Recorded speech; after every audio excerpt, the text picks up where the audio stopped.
Assalamualaikum warahmatullahi wabarakatuh. Salam Sobat Senso. Semoga teman-teman selalu diberikan kesehatan dan selalu dikasih rezeki yang halal. Amin ya robbal alamin. Di depan kalian ini nih ya, sudah ada satu set kirian untuk X-Max. Kenapa harus main kirian?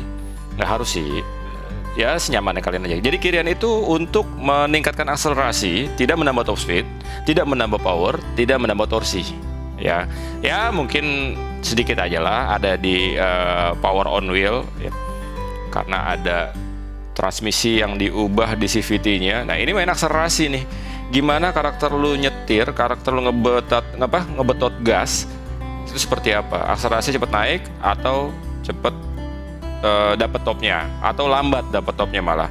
Nah di sini mainnya di kombinasi roller, terus sudut derajat puli sama kampas kopling. Tapi yang paling penting itu ya rollernya sih sama derajat puli. Kalau kampas kopling cuma menghindari slip aja sama gredek. Nah di sini gue nggak ngejar top speed ya, tapi gue pengen akselerasi stop and go nya itu cakep karena kan dalam kota ya. Tapi supaya nggak ada top speed yang diabaikan sama gue tetap menjaga itu. Jadi bawah sampai atas itu bukan atasnya enak banget bawahnya kalah, atau bawahnya enak banget atasnya kalah. Jadi gue tetap mau ngimbangin gimana kondisi yang tepat gitu. Jadi kalau lu mau nambah HP, menambah torsi berapa newton meternya ya lu bore up atau stroke up lah. Ini cuma meningkatkan akselerasi seberapa cepat, seberapa lambat gitu doang sih.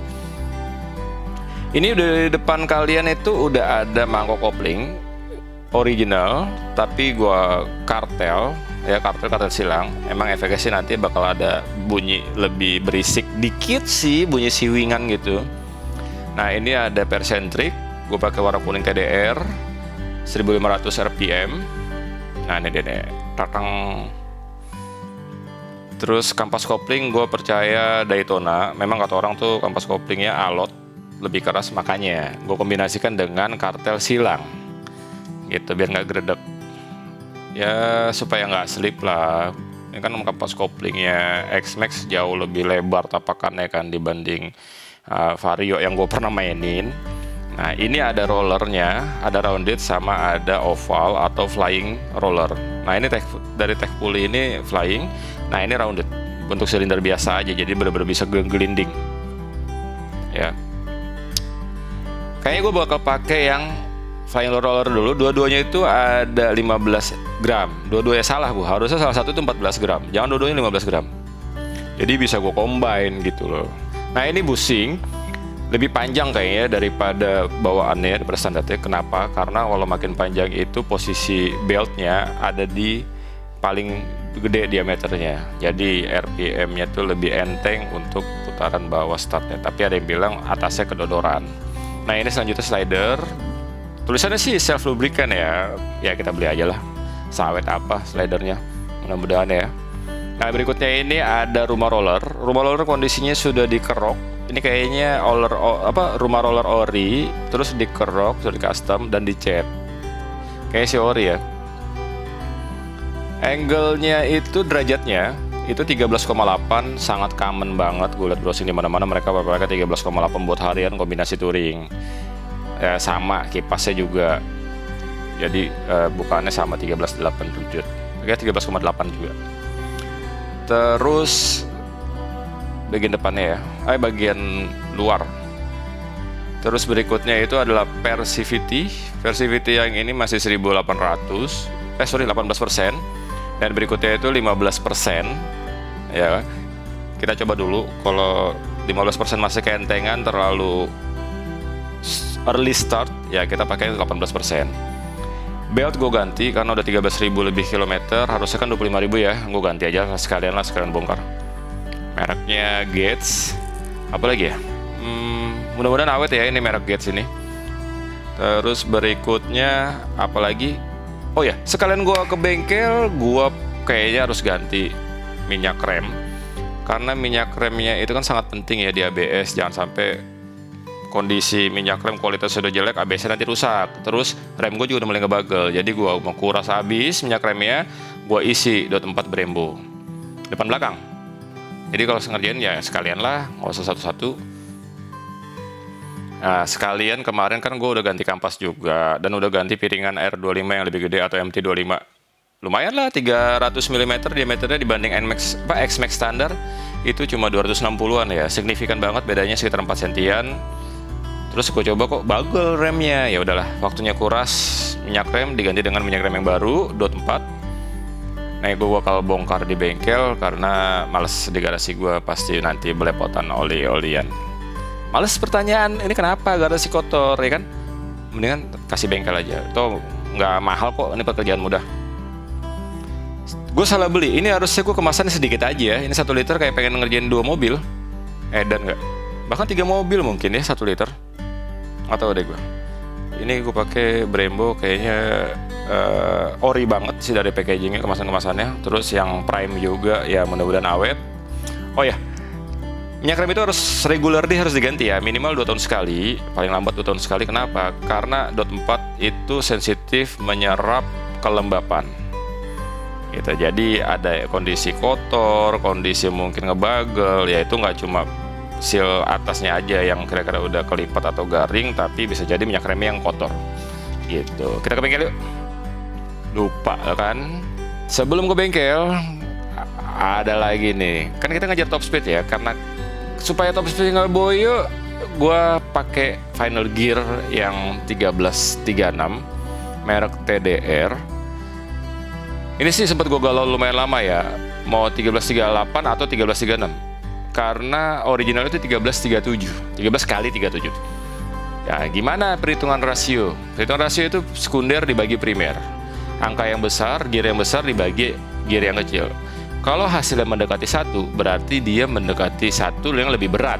Mendekati 1 sama dengan lebih berat. Atau lebih kecil dari punya lo yang sekarang kepasang, itu lebih berat. Angkanya lebih besar akan lebih tinggi. Misal 37 bagi 13 originalnya ya, sama dengan 2,84. 36 dibagi 13 yang sekarang gue pakai 2,76. Sekarang kalau misalnya 38 dibagi 13 itu 2,92, jauh lebih enteng. Jadi 36 bagi 13 2,76 itu adalah yang paling mendekati 1, dan itu berarti paling berat gitu. Jadi ini untuk ngejar top speed supaya napasnya lebih panjang. Kenapa? Karena puli, CVT, roller, kopling semuanya sudah diubah supaya ngejar putaran enteng. Jadi ya ngejar top speednya dengan final gear seperti ini. Jadi sekalian bongkar, sekalian kuras ruang gearboxnya, ganti oli lah. Atau kemarin udah ganti oli ya, lupa gue. Lihat kondisi dulu deh.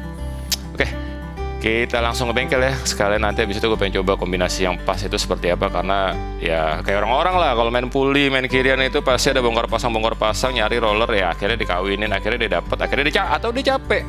Ya, oke, kita ke bengkel. See you di bengkel. Oke, skip. Sekarang kita sudah ada di Yamaha Cahaya Motor. Ini ada di Jalan Haji Naman, dekat rumah kebetulan, dan gue lihat ratingnya itu bagus. Ya udah gas, bawa kemari. Minggu lalu tuh gue udah servis di sini, nggak ada isu, semuanya bagus. Dan gue tanya bisa bongkar CVT, bisa. Gue bawa part sendiri, bisa, boleh. Ya udah, gue bawa deh ke sini. Ini ada showroom penjualan ya, motor baru semua. Lu bisa cash, bisa kredit. Tapi saran gue mending cash. Biar nggak pusing berikutnya, tinggal pusing modifnya. Ini pembongkaran, maintenance untuk servis ya. Bisa di sini. Ada buat kalibrasi, ada buat diagnosa segala macam, lengkap lah showroom. Dan ada ruang tunggunya di luar, di dalam juga ada. Tapi di luar lebih enak. Ada warkopnya, lu bisa ngopi, beli Indomie, lu bisa ngebul. Nah sekarang giliran gua. Cihui. Langsung bongkar kiriannya, set, langsung kena pakai kunci impact. Ini bagian kopling, lihat kampasnya bersih, berdebu dikit lah. Warnanya sampai begitu ya. Tuh, lihat bengkel resmi. Ditandain dulu tadi di mana posisinya. Ya, dikasih marking sebelum dibuka. Jadi nanti begitu kepasang, dikencengin, posisinya harus garis lurus. Titik ketemu titik. Oke, hajar dulu pakai impact, kita bongkar kampas koplingnya. Kena langsung. Kalau udah kena sih pakai tangan aja, nggak usah pakai impact. Kondisi bagus kok, masih kampasnya cuma agak lebih tipis sedikit aja, nggak yang hitam ngebul dekil gitu. Motor masih 13.000 kok. Bersihin dulu ya. Ini gue lupa namanya apa, second apa lah gitu. Ini banyak pelor dan grease bawaan pabrik. Grease-nya masih tebel, ini harus dibersihin dulu sebelum gue simpen. Gue emang bilang sama abangnya, bang, ini yang part ori semuanya tolong bungkus. Tapi sebelum itu tolong bersihin banget biar nggak belepotan gue nyimpennya di rumah. Dan ini kapan gue perlu, gue bisa gue pasang lagi, balikin ke standar. Ini ada pelor-pelornya, pelor jangan sampai hilang. Kalau ada yang hilang pelornya itu PR banget. Yang satu aja, gua nggak tahu ya bisa beli satuan atau enggak. Enaknya di bengkel resmi itu kalau ada apa-apa, ada yang kurang, ada yang kena, ya udahlah sekalian aja partnya ori lagi kan. Tuh lihat daki grease-nya. Bersihin dulu, nanti tinggal cuci pakai bensin. Udah selesai gue simpen. Ini bagian rumah puli susah banget loh. Pakai impact, nggak kena bautnya, hajar aja terus bang. Tapi jangan sampai kerkas gue melintir, ntar dihajar terus kerkas gue melintir lagi. Ini udah percobaan keempat nih, ternyata anginnya kurang. Begitu anginnya diisi dulu sampai mentok, semua mekanik disuruh stop dulu, jangan pakai angin. Terus akhirnya kena karena kurang. Karena impact-nya kan driven by air ya. Harus pakai power angin yang pressure-nya maksimal kayaknya. Emang kata orang juga, kata mekanik-mekanik yang lain, X-Max memang lebih keras, apalagi ini masih ting-ting, belum pernah dibuka. Nih, kena juga akhirnya. Ini bagian rumah, roller, slidernya, segalanya, nggak ada masalah sih, nggak geredek, nggak apa. Masih enak. Nah, tahap penggantian. Tapi, karena waktu jam istirahat, gue harus makan, gue tinggal pulang. Tiba-tiba udah kepasang aja nih. Ini dia yang orinya 1337. Ini apa namanya, kampas kopling yang akan dipasang. Nah ya udah siap. Nah ini kampas kopling yang udah terpasang nih. Ya ada Daytona, ada per centric yang udah 1500 rpm yang tadi warna kuning. Tuh Daytonanya. Oke, rapi kepasang semua. Emang udah buat X-Max ya, sorry, gue NMAX mulu inget ya. Oke, siap, tune and go. Oh, pasang grease dulu, grease-nya dikasih dulu yang rata. Nah ini grease-nya pakai grease khusus CVT-nya Yamaha. Enak kan di bengkel resmi? Gue kalau bengkel resmi itu ya bongkar-bongkar beginian. Kecuali lu main performance, ya kayak ngubah squeeze atau porting polish, main cam, remap dan lain-lain, mereka nggak melayani itu kayaknya. Terus bukan spesialisasi mereka untuk motor-motor standar harian, ya rekondisi, repair, maintenance, udah bawa aja lah ke sini. Mereka punya peralatan yang bagus, SOP pekerjaan yang memang sudah didesain oleh manajemennya mereka, ya untuk kepuasan customer satisfaction mereka kejar. Ya jadi lebih oke semuanya lah, dari tenaga juga mungkin terlatih juga, sudah di training. Emang khusus Yamaha ya makanan mereka gitu loh. Jadi dia tahu penyakit-penyakit rutinnya apa aja, konsultasinya juga enak. Makanya untuk hal begini gue bawa ke bengkel resmi aja. Oke, udah siap pasang. Ini tatakan per CVT-nya. Gokil ya. High speed 15% doang. Oke, ini nggak boleh miring nih. Kalau miring ya resiko murnya kalah. Capek lah nyari lagi kalau ada.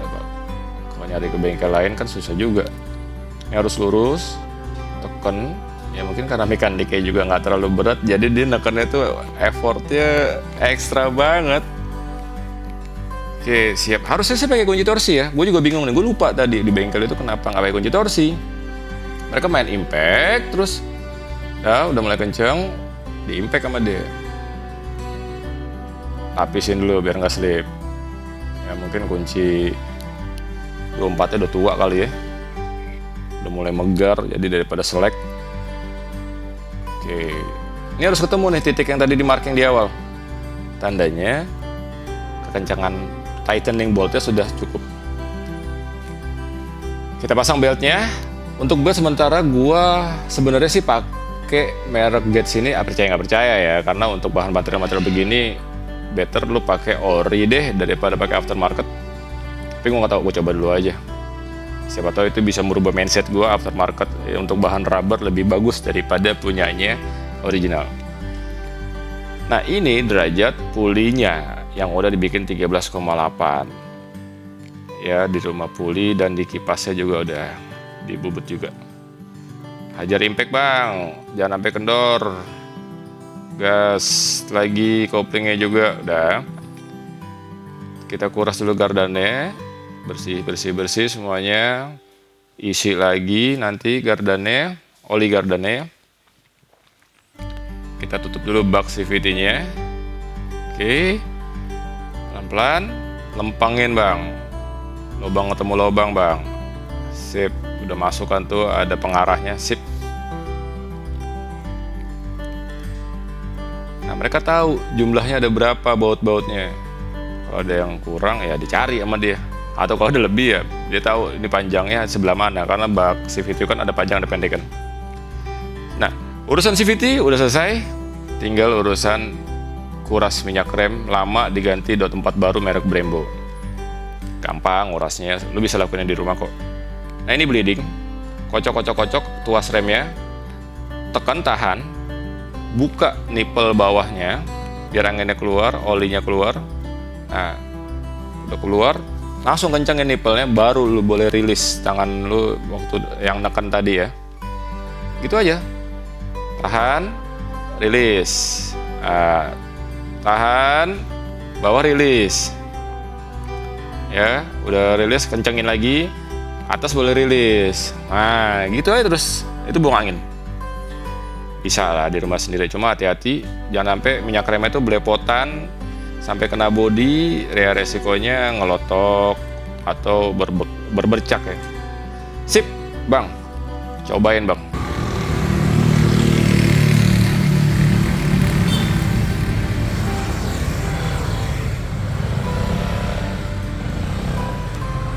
Bunyi ya kira-kira ya? Iya, kartel. Kartelnya ya? 50 Mana kan, Bang? ke 80 baru. Nah, Bawahnya lemot? bawahnya standar. Oh. Karakter dari rollernya itu terpuli. Lihat motornya kenceng banget, kondisi lamsam. Ini idle ya? 1500 rpm. Sekenceng ini motornya. Terus dengerin suaranya, gimana sih? Dengerin suaranya aja ya. Ini bunyi.